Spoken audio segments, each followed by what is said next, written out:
Peut-être certains, vous connaissez la tour Khalifa. Vous avez déjà vu cette image, pas celle-là, celle de la tour.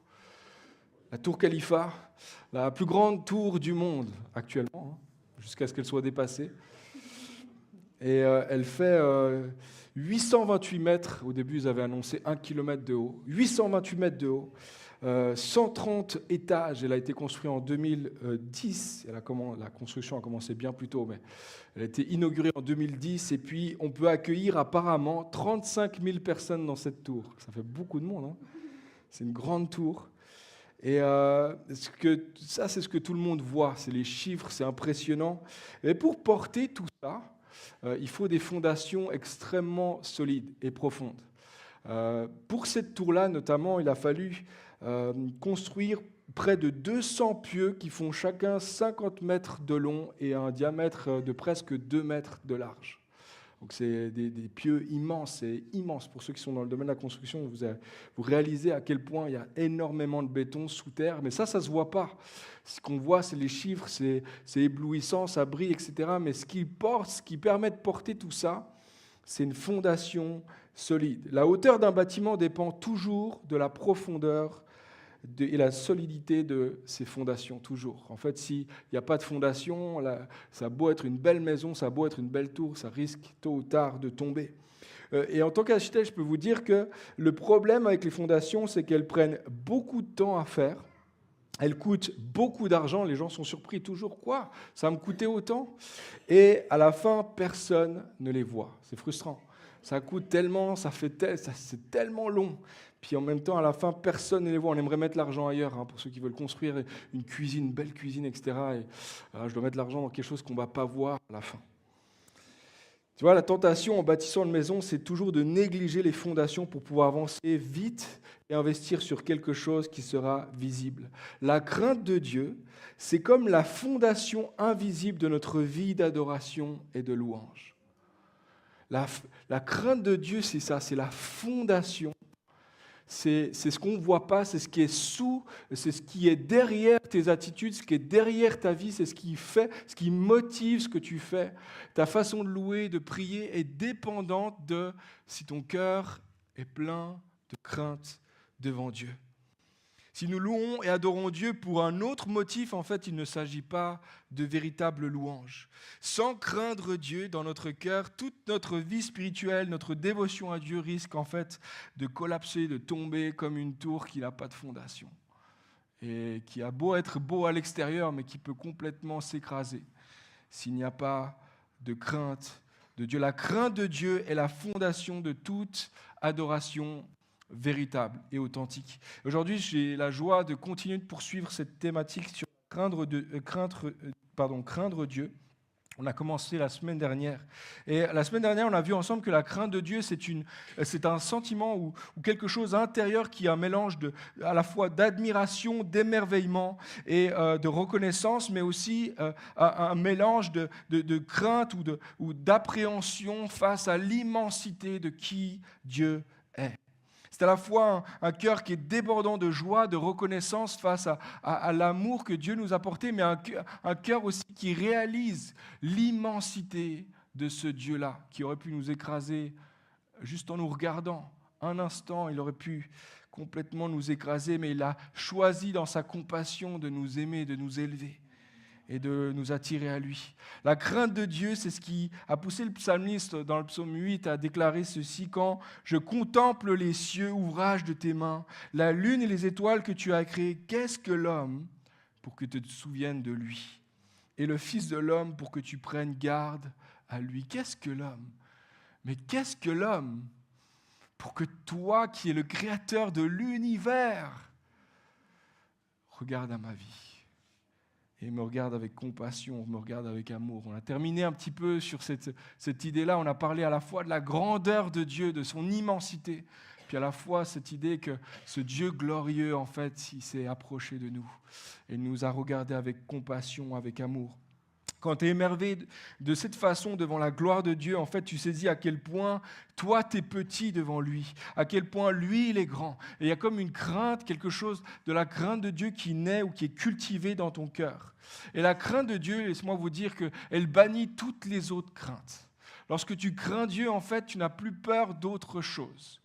La crainte de Dieu fait partir ou estomper toutes les autres craintes. C'est pour ça que Dieu dit plusieurs fois, des centaines de fois dans la parole, ne crains pas, ne crains pas, ne crains pas. Par contre, il dit crains-moi, crains-moi, crains-moi. Lorsque tu crains Dieu, toutes les autres craintes s'estompent devant lui. La crainte de Dieu, elle bannit toutes les autres craintes. Dietrich Bonhoeffer a dit ceci: la crainte de Dieu est le fondement de la vraie liberté. Il est seul à qui nous devons obéir. Et en lui, nous trouvons notre libération des fausses peurs et de l'idolâtrie. Lorsque tu crains Dieu, il n'y a plus rien devant lequel tu vas plier le genou, il n'y a plus rien devant lequel tu vas trembler, parce qu'en fait, Dieu est plus grand que ces choses-là. Il est au-dessus de ces choses-là. Il y a des promesses extraordinaires dans la parole à propos de la crainte de Dieu. Le Proverbe 19, verset 23 dit « La crainte de l'Éternel mène à la vie. On passe la nuit rassasié sans être visité par le malheur. » Je fais une parenthèse ici, quand on voit et quand on entend ces témoignages-là d'hommes, de femmes qui sont persécutés pour leur foi, et tu te dis « Mais comment ils font ? Comment ils font ces gens-là pour faire face à leur réalité constamment ?» Et je pense que c'est tellement dur. Mais en fait, ce que le proverbe dit ici, c'est que la crainte de l'Éternel mène à la vie. C'est que j'ai rien d'autre, mais j'ai la crainte de Dieu, j'ai Dieu. Alors si j'ai Dieu, j'ai tout. Et j'ai plus rien à avoir crainte. Je peux vivre dans la paix, je peux vivre dans la liberté. Je suis peut-être enfermé dans une prison ici ou là, je suis dans un conteneur. On a entendu des conteneurs en Érythrée. Je suis dans un conteneur en Érythrée et en fait, je suis libre comme je n'ai jamais été auparavant. Parce que je suis libre en Dieu, parce que je suis libre réellement en lui. La crainte de l'Éternel mène à la vie. Qui c'est qui veut la vie ce matin? Crains l'Éternel. Je veux la vie éternelle. Je veux la vie abondante. Je veux la vie de Dieu. Je veux la vie spirituelle en Dieu. Crains l'Éternel. C'est la fondation de toute vie. Quand Jésus a appris à ses disciples à prier, à adorer Dieu, quand il leur a demandé, mais apprends-nous à prier, montre-nous comment prier, il leur a enseigné la prière que nous connaissons aujourd'hui sous le nom de Notre Père. La plupart d'entre nous pourrions réciter le Notre Père. Elle commence de cette façon-là: Notre Père qui es aux cieux, que ton nom soit sanctifié, que ton nom soit sanctifié, que ton règne vienne, que ta volonté soit faite sur la terre comme au ciel. Que ton nom soit sanctifié. D'autres versions disent: Notre Père, toi qui es dans les cieux, que tu sois reconnu pour Dieu. D'autres versions encore disent: Notre Père céleste, que la sainteté de ton nom soit respectée. Que ton nom soit sanctifié. Des fois, ça semble, c'est un langage un peu ancien, on ne comprend pas tout à fait. Mais là, quand il dit ça, en fait, ce qu'il est en train de dire, c'est que ton nom soit craint, que ton nom soit respecté, que ton nom soit reconnu comme saint dans mon cœur et dans le monde. Premièrement dans mon cœur, Seigneur, puis ensuite dans ma famille, dans le monde. Que ton nom soit respecté, que mon cœur respecte ton nom, que mon cœur te donne toute l'adoration que toi seul mérites. En d'autres mots, quand Jésus nous a enseigné à prier, il voulait à la fois que nous réalisions que Dieu est un bon Père, notre Père. C'est fou, hein, c'est révolutionnaire, notre Père qui est aux cieux. Mais en même temps, il voulait que nous réalisions qu'il est, oui, un Dieu proche, plein de compassion, mais qu'il est Dieu, que ton nom soit respecté, sanctifié. On s'approche de Dieu à la fois avec ce cœur qui reconnaît qu'il est Père, plein de compassion, et à la fois qui reconnaît qu'il est Dieu, créateur de toutes choses. Que ton nom soit sanctifié, que ton nom soit respecté. Est-ce qu'on peut le dire ensemble ce matin? Que ton nom soit respecté dans ma vie. Que ton nom soit respecté dans ma vie. Amen. Maintenant, craindre Dieu ne signifie pas seulement contempler sa face, garder les yeux au ciel et l'adorer avec révérence, comme on l'a vu la semaine passée. C'est une partie importante, oui, mais craindre Dieu, c'est plus que ça. Craindre Dieu, c'est chercher, c'est vivre une vie qui lui plaise, oui, c'est vrai, mais ça affecte non seulement notre rapport à Dieu, mais ça affecte aussi notre rapport aux autres et au monde autour de nous, notre rapport à nous-mêmes. La crainte de Dieu doit produire non seulement une adoration, un chant, une louange, une prière, mais elle produit aussi une vie qui veut s'aligner à la volonté de Dieu. qui veut s'aligner à sa volonté, à son cœur à lui, à ses désirs à lui, qui désire s'éloigner de tout ce qui lui déplaît pour faire tout ce qui lui plaît. On va en parler plus la semaine prochaine, c'est Gabriel qui va parler de cet aspect-là. La crainte de Dieu produit ce désir de fuir le péché pour courir dans ses bras, lui, pour le chercher, lui. Oui, c'est vrai, ça affecte notre relation avec Dieu, ça affecte notre relation à notre propre vie.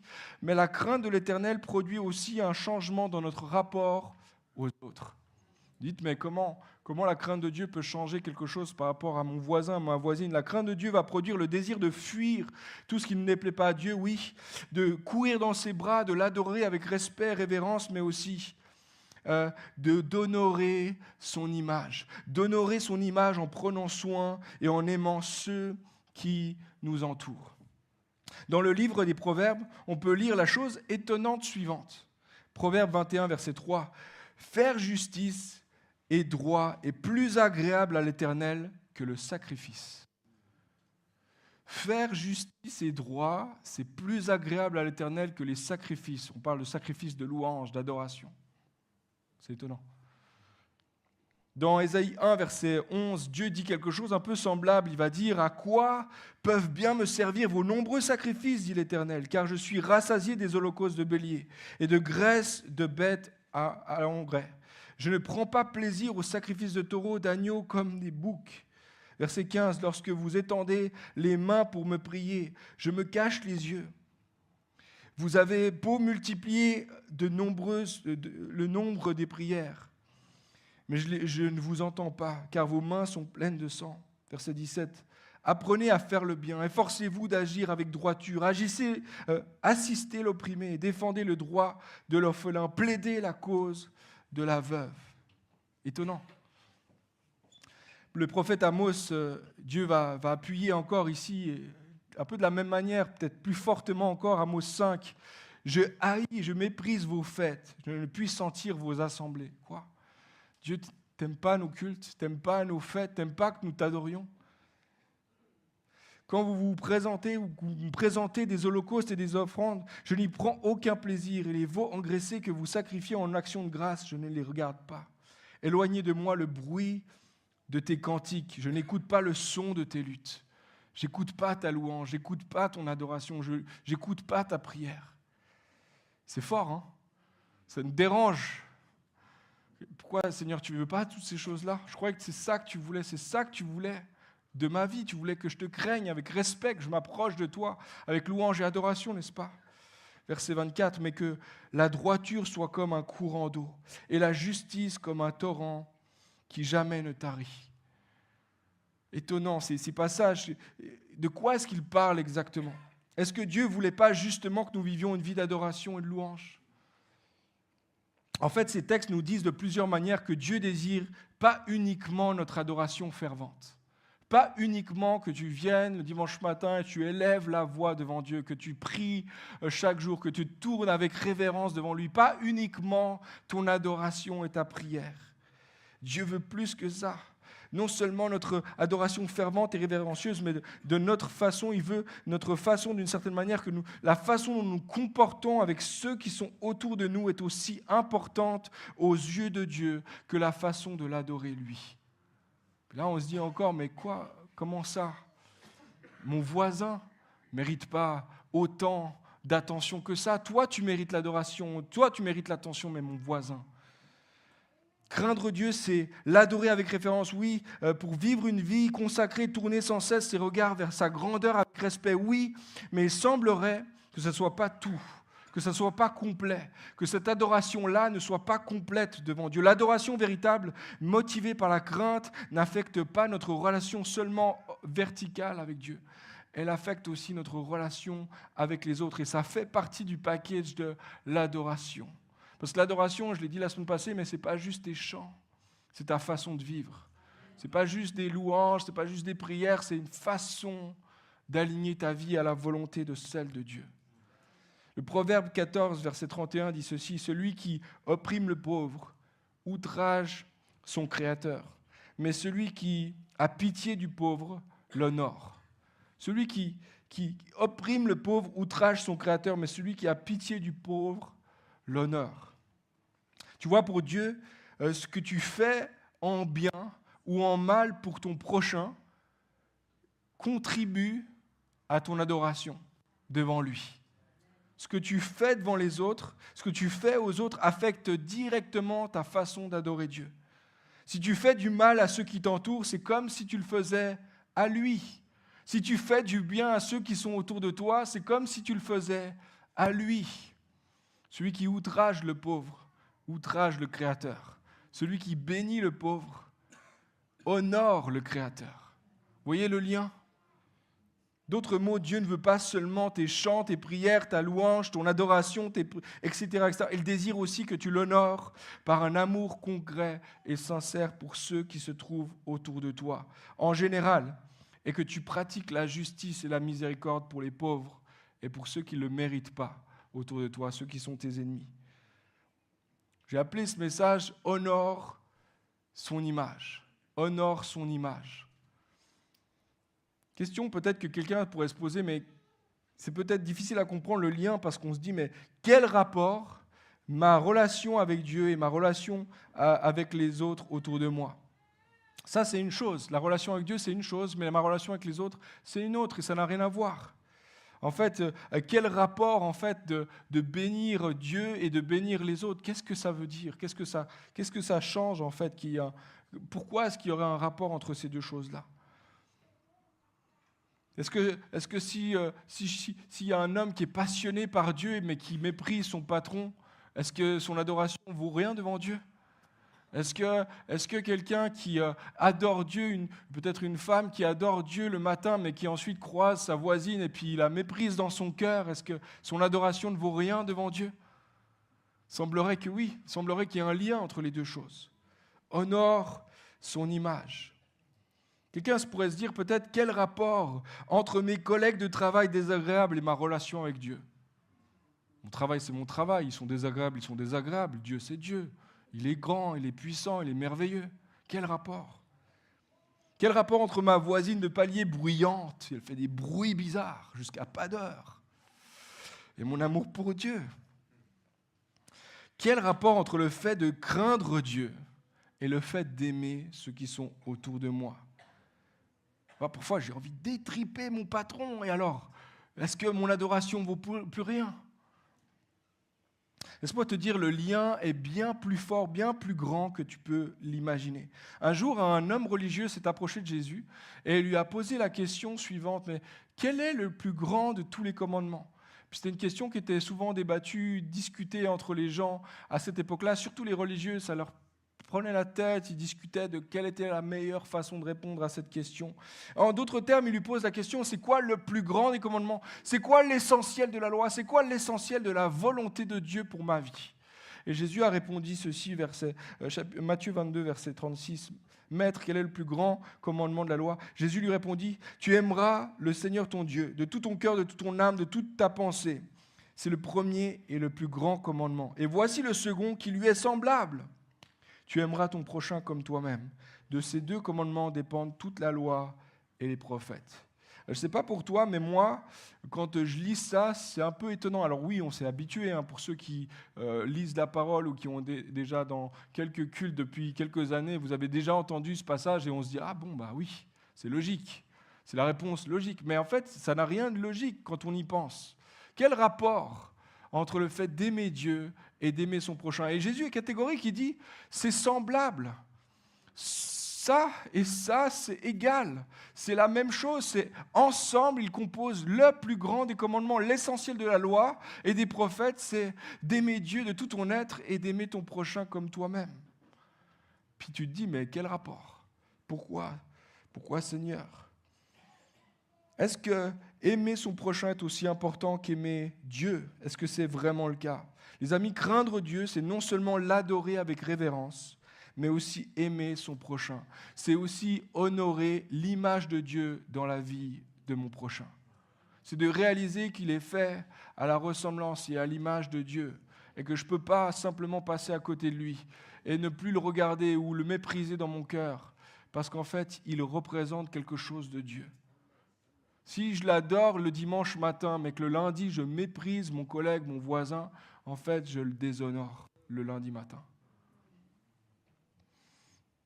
L'apôtre Jean va jusqu'à déclarer en Jean 4, « Celui qui aime est né de Dieu, il connaît Dieu. Qui n'aime pas n'a pas connu Dieu, car Dieu est amour. » Verset 20. Si quelqu'un prétend aimer Dieu, tout en détestant son frère, c'est un menteur. Car s'il n'aime pas son frère qu'il voit, il ne peut pas aimer Dieu qu'il ne voit pas. Voilà, la logique de Jean est implacable. Comment tu peux dire que tu aimes Dieu que tu ne vois pas, alors que tu n'aimes pas ceux que tu vois et qui représentent Dieu, qui sont porteurs de l'image de Dieu. Donc, craindre Dieu se manifeste tout autant dans notre amour et notre adoration envers Dieu que dans notre façon d'aimer les gens qui sont autour de nous. D'autres mots, les amis, il est impossible d'aimer Dieu, d'adorer Dieu avec crainte et tremblement comme il le mérite si nous n'aimons pas nos frères, nos sœurs, les pauvres que nous croisons et même nos ennemis. Impossible. La raison, elle n'est pas premièrement morale ou éthique, elle n'est pas premièrement non plus sociale ou relationnelle. Je crois que la première raison, elle est théologique et spirituelle. Je m'explique ici. Ce que je veux dire par là, c'est que Dieu ne nous appelle pas à aimer nos semblables, il ne nous appelle pas à aimer notre prochain, premièrement parce que c'est la bonne chose à faire, parce que c'est ce que Dieu nous a demandé. Du coup, éthiquement, la seule façon de répondre au commandement de Dieu, c'est de faire ça. Ok, je vais aimer mon prochain parce que, franchement, c'est Dieu qui m'a demandé, c'est vraiment pas facile, mais je vais l'aimer parce que c'est ça que la loi me demande de faire. Ce n'est pas premièrement une loi.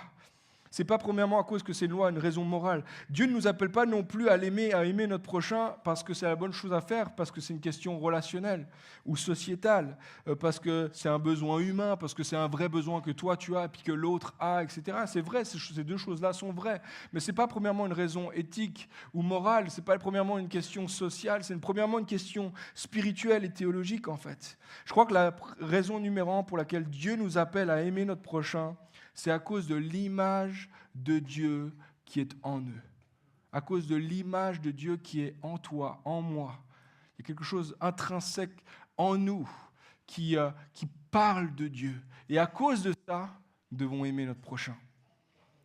Encore, je vous relis dans le Proverbe 14, « Celui qui opprime le pauvre outrage son Créateur.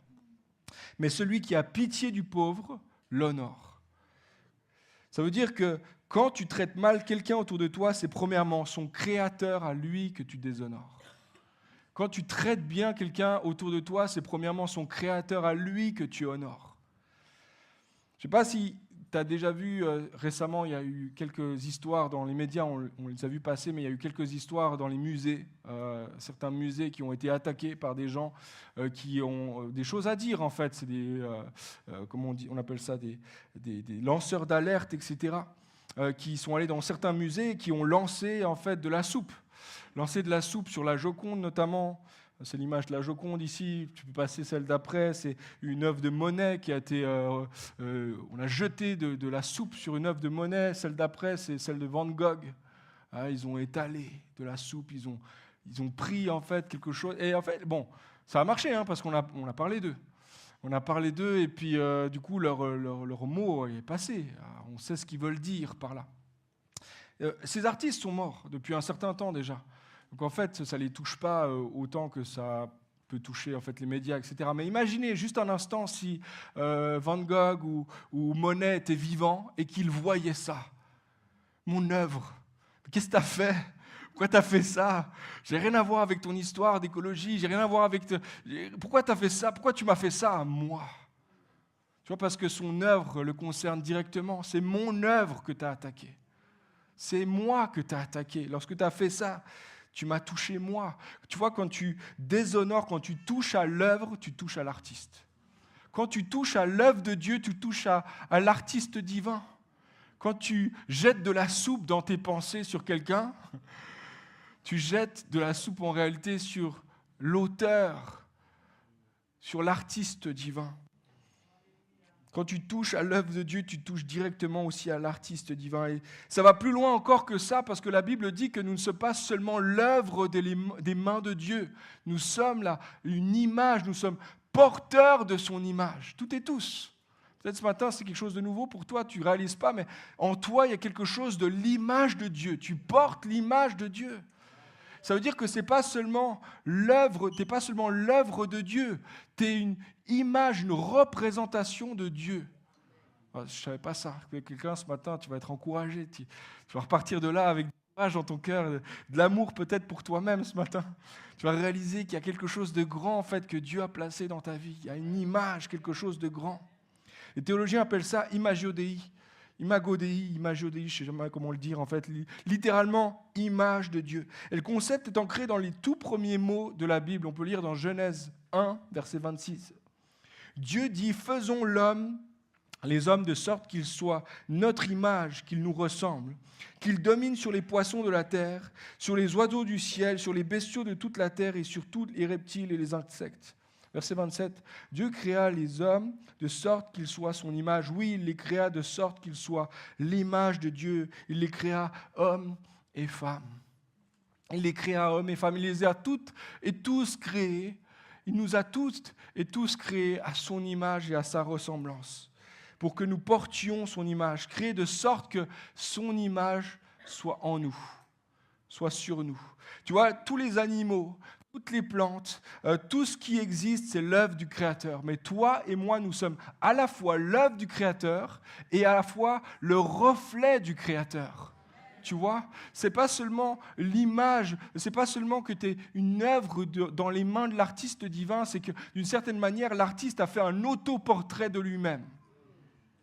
Il a créé quelque chose pour que nous le reflétons, chacun d'entre nous. Je reprends l'image de l'artiste de tout à l'heure. Quand un artiste, un sculpteur taille l'image d'un cheval, il fait une sculpture d'un cheval. Son désir à lui, c'est pas seulement que les gens voient une belle sculpture ou qu'ils voient du marbre. Il veut pas que les gens voient de la pierre. Il veut que les gens sentent l'odeur du cheval presque en regardant le cheval. Tu vois, il veut que les gens, par leur imagination, voient un cheval. Ils ne voient plus une sculpture, ils voient un cheval. Maintenant, imagine ce même artiste qui taille sa propre image, qui fait un autoportrait dans le marbre. Son but à lui, ce n'est pas seulement que tu ne vois plus la pierre, que tu vois un homme, etc., mais que tu le vois lui. Tu vois, son but à lui, c'est que quand tu regardes à cette statue-là, tu le vois, l'artiste. C'est exactement ce qu'il a fait de chacune de nos vies. Il nous a taillés, façonnés, afin que nous représentions Dieu, que quand les gens, quand toute la création nous voit, qu'ils voient Dieu. Toi et moi, on a été faits à son image, à sa ressemblance. Christopher Wright a dit ceci, l'image de Dieu n'est pas tant quelque chose que nous possédons que quelque chose que nous sommes. Être humain, c'est être à l'image de Dieu. Être humain, c'est être à l'image de Dieu. Ce n'est pas un supplément qui nous serait rajouté à notre espèce. Cela fait partie de la définition même de ce que c'est d'être humain. Si tu es un homme, une femme, si tu es humain ce matin, peut-être qu'il y a quelqu'un, tu me dis, je ne suis pas humain. Non, tu es humain. Si tu es humain ce matin, tu es en fait t'es une image. Dieu a taillé, il a fait une œuvre avec ta vie et ta vie représente, le montre, pointe à lui. Il y a plein de spécialistes et théologiens qui ont débattu de savoir en fait qu'est-ce qu'il voulait dire réellement par le fait qu'on est fait à l'image, à sa ressemblance. Certains ont pensé que c'est notre capacité à raisonner ou à nous définir ou à créer qui fait qu'on est à l'image de Dieu.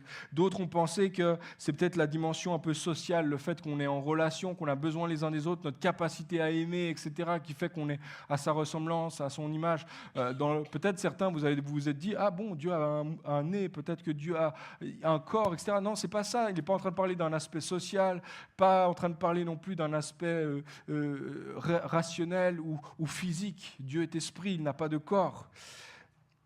Et toutes ces choses-là, en fait, on ne sait pas exactement, et on pourrait rentrer longuement dans le débat ce matin, mais ce n'est pas le but. Ce qu'on n'est pas tout à fait sûr en quoi est-ce qu'on lui ressemble, mais ce qu'on est sûr, c'est que nous sommes créés à son image, à sa ressemblance, et ça nous confère en fait une valeur intrinsèque immense. Ça veut dire que chacun d'entre nous avons une valeur immense, non seulement aux yeux de Dieu, mais aux yeux de toute la création, parce que nous sommes le reflet de son image. Ça nous confère une dignité intrinsèque immense. Ça veut dire que chaque être humain, par le simple fait qu'il est porteur de l'image de Dieu, de son Créateur, a de la valeur, de l'importance, indépendamment de sa condition sociale, de ce qu'il a fait dans sa vie, de son sexe, de sa couleur de sa peau, de ce qui est écrit sur son passeport, indépendamment de toutes ces choses-là. Les êtres humains, toutes et tous, ont une valeur immense aux yeux de Dieu et dans toute la création. Pour nous, ça semble banal ce que je suis en train de dire parce qu'on l'a entendu déjà. Ah, on est fait à l'image et à la ressemblance de Dieu. Mais en fait, pour les premiers lecteurs, pour ceux qui ont lu la Genèse au tout début, dans l'Antiquité, c'était vraiment révolutionnaire cette idée-là. Parce que dans l'Antiquité, l'image de Dieu, c'était seulement les rois et les reines qui s'autoproclamaient image de Dieu sur la terre. Et ils faisaient tailler des statues et les gens adoraient les statues parce qu'ils devaient les adorer eux qui représentaient un dieu, etc. C'était un effet domino comme ça. Et c'était seulement ceux qui étaient riches, ceux qui étaient puissants, qui étaient l'image de Dieu sur terre. Et dans cette culture-là, dans l'Antiquité à l'époque, le fait que tous les hommes et toutes les femmes soient faits à l'image et à la ressemblance de Dieu, c'est révolutionnaire. Ça veut dire que toutes et tous sont importants, que toutes et tous ont un rôle à jouer, que toutes et tous ont une valeur. Quand la Genèse dit que ce n'est pas seulement une poignée d'hommes et de femmes riches et puissantes qui sont l'image de Dieu, mais que tous les hommes et toutes les femmes sont faits à son image, à sa ressemblance, ça veut dire que chacun d'entre nous sommes porteurs de quelque chose qui est... on ne peut pas imaginer la valeur que ça a. Inestimable, inestimable. J'aimerais affirmer ce matin que peu importe ce qui est écrit sur ton passeport, peu importe la couleur de ta peau, peu importe l'épaisseur de ton porte-monnaie, peu importe le type de travail que tu accomplis, ta valeur est inestimable parce que tu es porteur de l'image de Dieu, tu es façonné à son image et à sa ressemblance. Peu importe ce que les gens peuvent dire de toi, peu importe l'étiquette que tu portes ou la réputation qu'on t'a fait porter, laisse-moi te dire que tu as une valeur inestimable aux yeux de Dieu parce que tu es sa représentation, tu es son image sur la terre.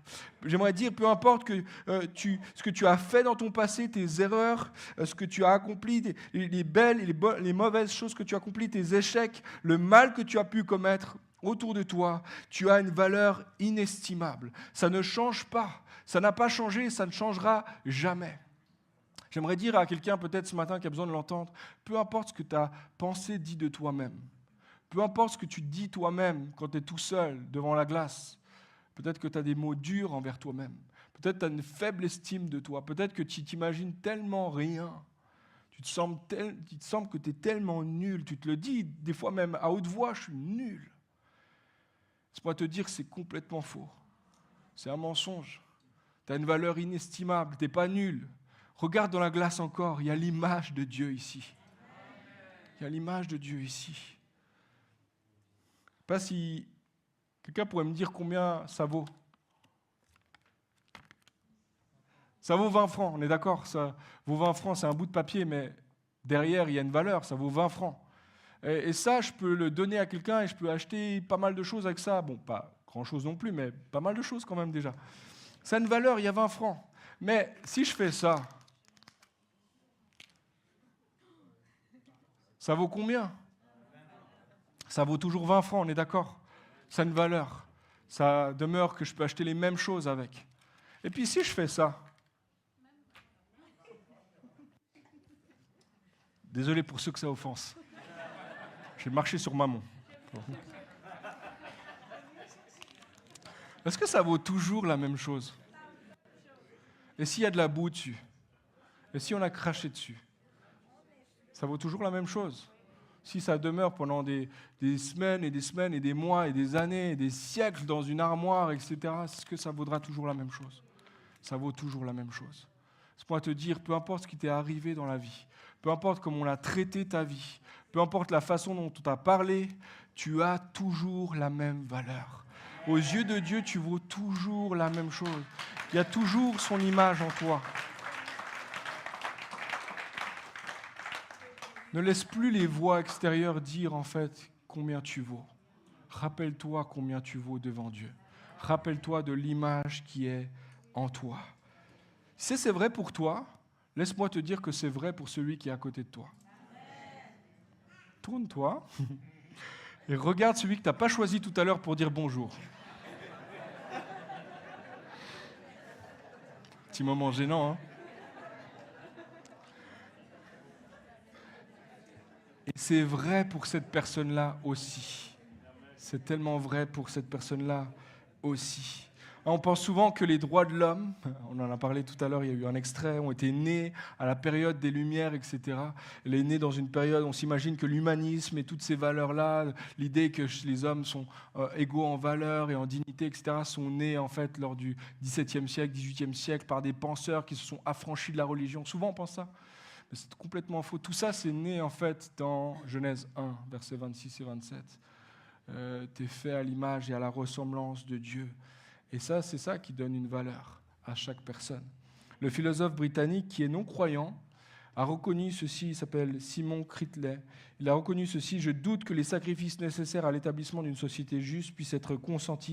Une grande partie de la population croit et ressente l'exigence irrésistible et infinie de l'amour.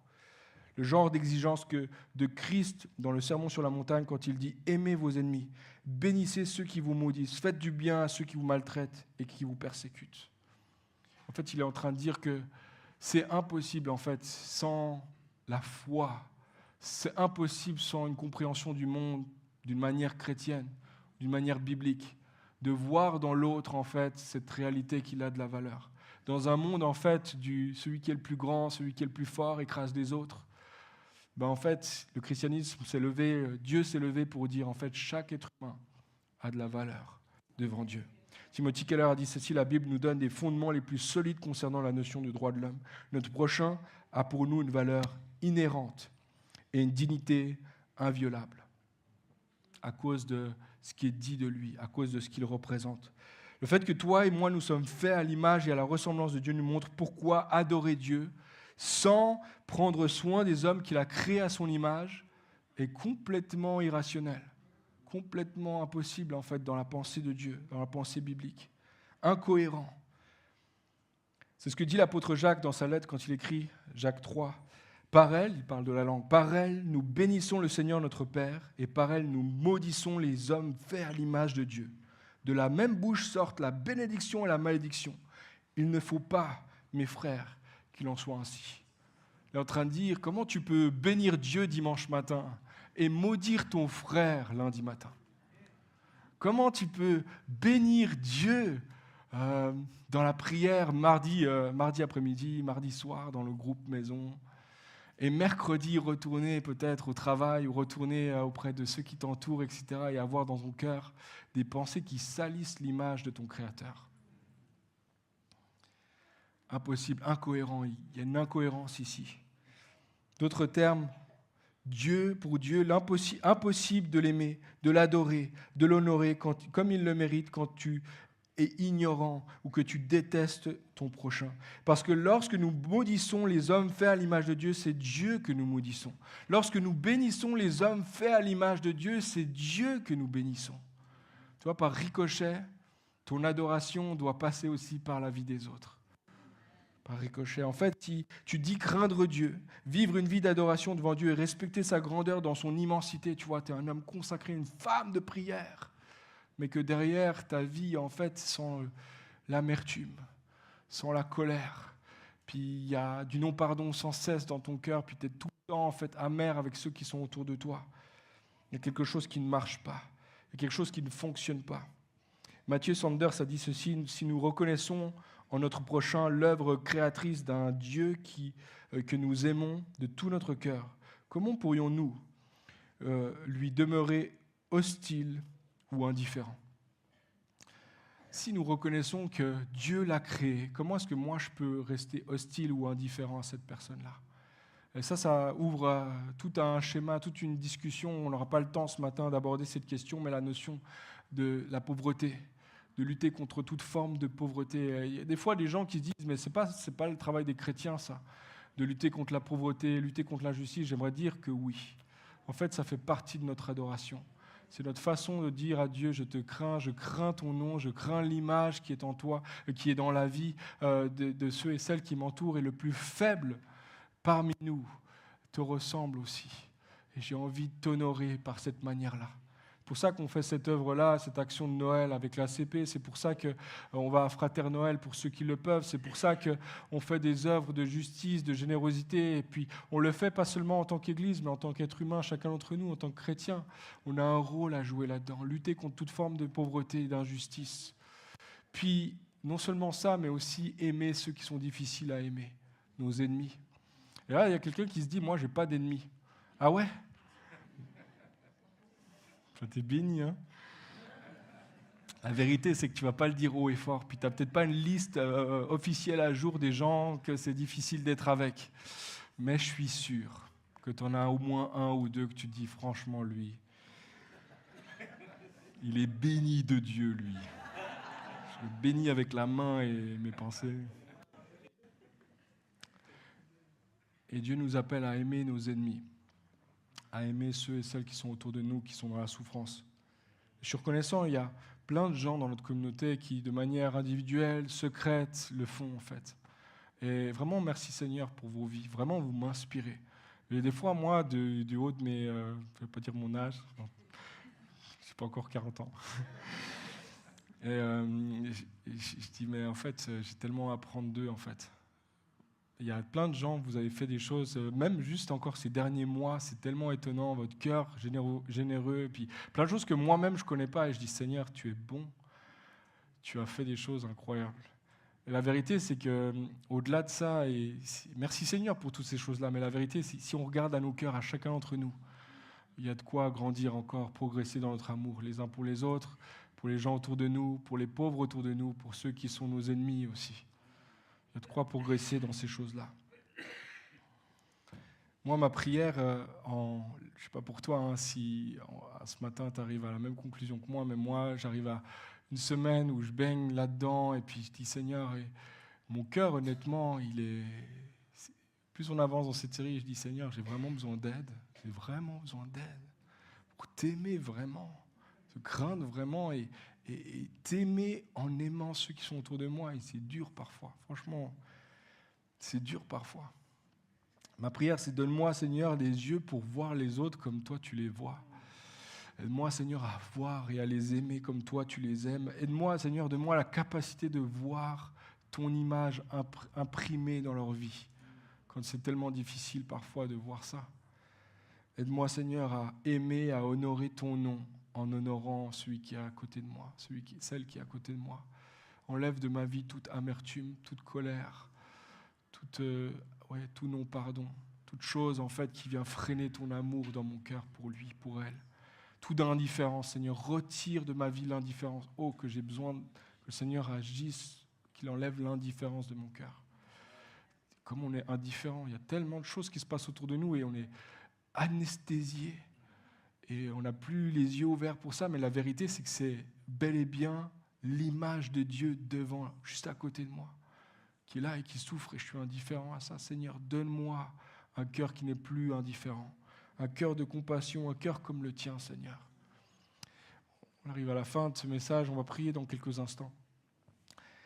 Dans le dernier sermon que Jésus a donné dans Matthieu, chapitre 25, dans l'évangile de Matthieu, Jésus utilise une parabole et il parle en fait du jugement des nations, du jugement des justes et des injustes en fait. Et puis il parle, certains vous connaissez très bien cette parabole, les boucs et les brebis.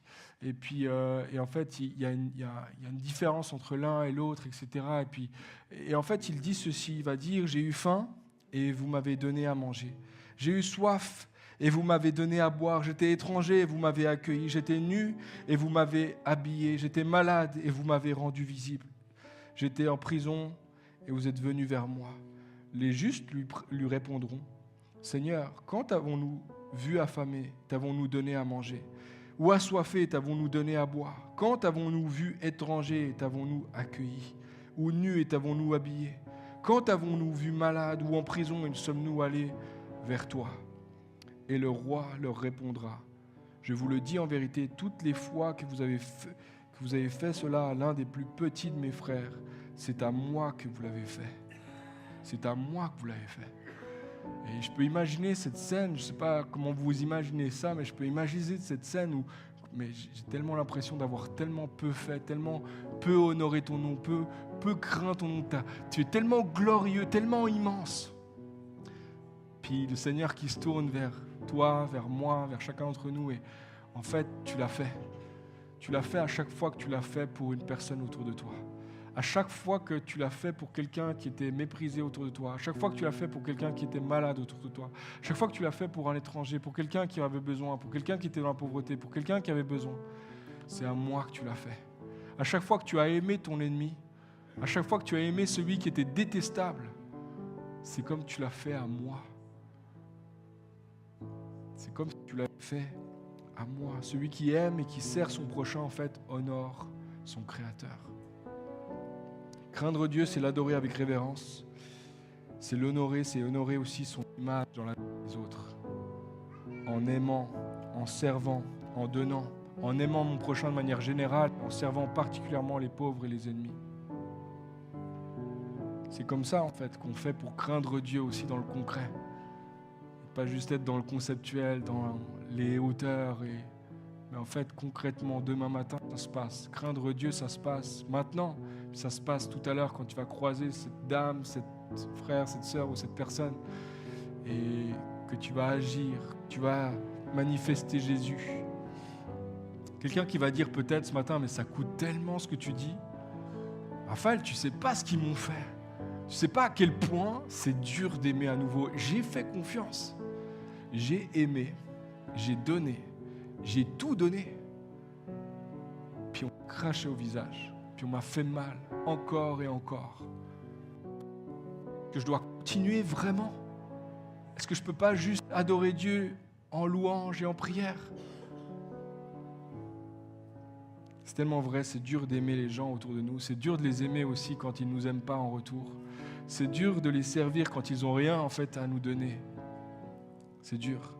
Et pourtant, ça ressemble tellement à Jésus, qui nous a aimés alors que nous étions ses ennemis, qui nous a aimés alors que nous étions pauvres, spirituellement pauvres, matériellement pauvres, complètement pauvres et nus, rien à nous. Et il nous a aimés. Il est venu à nous. Et en fait, la parole dit qu'alors que nous étions encore ses ennemis, Christ est mort pour nous. Alors que nous étions encore pécheurs, Christ est mort pour des injustes. Alors qu'il était juste, lui, il a pris notre place. Alors que lui, il n'avait rien. Il n'y avait rien, en fait, qui méritait qu'il fasse ça. Il n'y avait rien en moi. Il n'y avait rien, en fait, qui me qualifiait à cet amour-là. Mais lui, il l'a fait pour moi. Une des manières de craindre Dieu, d'honorer son nom, c'est de le refléter par ta vie. Et d'aimer ceux et celles qui sont autour de toi de la même manière qu'il nous a aimés. Tu sais ce qui a fait que Jésus est allé au bout de son sacrifice? Moi, je ne crois pas. Je suis en train de réfléchir encore à la question. Je ne suis pas tout à fait sûr. Je ne crois pas que Jésus est allé au bout de ce sacrifice-là uniquement et purement par amour pour moi. Ah, je vais peut-être choquer quelqu'un ce matin. Mais je crois qu'il l'a fait aussi, et peut-être surtout, parce qu'il voyait son Père en moi. Vous voyez, il n'y avait rien en moi s'il n'y a pas l'image de Christ, s'il n'y a pas l'image de Dieu qui est attirant et qui est digne de cet amour-là. Mais Dieu voit en moi la valeur qu'il a placée en moi. Et à cause de ça, il a été jusqu'au bout. Tu vois, il faut qu'on ait des yeux qui s'ouvrent sur notre réalité, sur la réalité de qui nous sommes devant lui. Mais de qui est mon voisin, ma voisine, mon prochain, celui qui est autour de moi, et de comment Dieu l'a aimé aussi. C'est probablement ça qui a fait que Jésus est allé au bout de son sacrifice. Nous étions ses ennemis, nous étions pauvres, sans capacité. Il nous a aimés parce qu'il a vu en nous l'image de son Père. On va simplement prier. Je propose de pencher la tête quelques instants et je sais que ce message, il est peut-être un petit peu en dehors de ce qu'on imagine aussi. Et, Seigneur, je croyais que c'était à propos de l'adoration. Et ça, c'est à propos de l'adoration. Mais je crois que des fois, ça a besoin d'aller plus loin que ce qu'on sait. On sait toutes ces choses. Hein. Je crois que j'ai rien dit de trop créatif ou spécial ce matin.